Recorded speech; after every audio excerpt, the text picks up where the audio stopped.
نحمده ونصلي ونسلم على رسوله الكريم وعلى آله الطيبين وأصحابه الراشدين وذرياته أجمعين. أما بعد فأعوذ بالله من الشيطان الرجيم. بسم الله الرحمن الرحيم. شهر رمضان الذي أنزل فيه القرآن. آمنت بالله صدق الله العظيم. انتہائی عزت اور احترام کے لائق حاضرین و ناظرین، اللہ تعالیٰ جل شانہ وحدہ لا شریک کی بے حد و بے حساب حمد و ثنا کے بعد تمامی احباب انتہائی ادب و احترام کے ساتھ اپنے پیارے آقا و مولا ہادی برحق حسنین کے نانا سیدہ کے بابا عرشوں کے راہی حبیب الہی دانائے سبل ختم رسول مولائے کل شاہ حبا ماہ حسینہ راحت سجاں مون سے دل شکستگاں احمد مجتبیٰ جناب محمد مصطفیٰ صلی اللہ تعالی علیہ وآلہ وسلم کی بارگاہ میں درود و سلام. الصلاۃ والسلام علیک یا رسول اللہ وعلی آلک واصحابک یا حبیب اللہ. الصلاۃ والسلام علیک یا رحمۃ للعالمین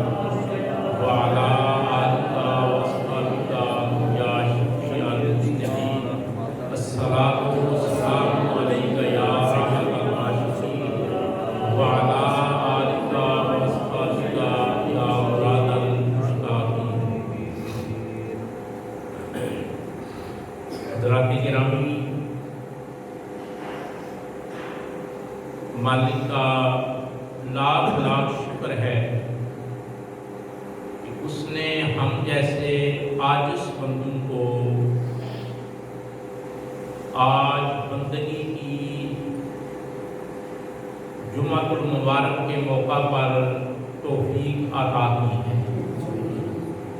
اسی مالک کی بارگاہ میں دستے دعا دراز ہے کہ وہ آج کے بابرکت دن کا صدقہ ہم سب کی تمام مشکلات کو آسانیوں میں تبدیل فرمائے اور ہمارے تمام گناہ معاف فرما کر ہماری خطاؤں کو نیکیوں میں تبدیل فرمائے اور ہمارا دین اور دنیا بہتر فرمائے.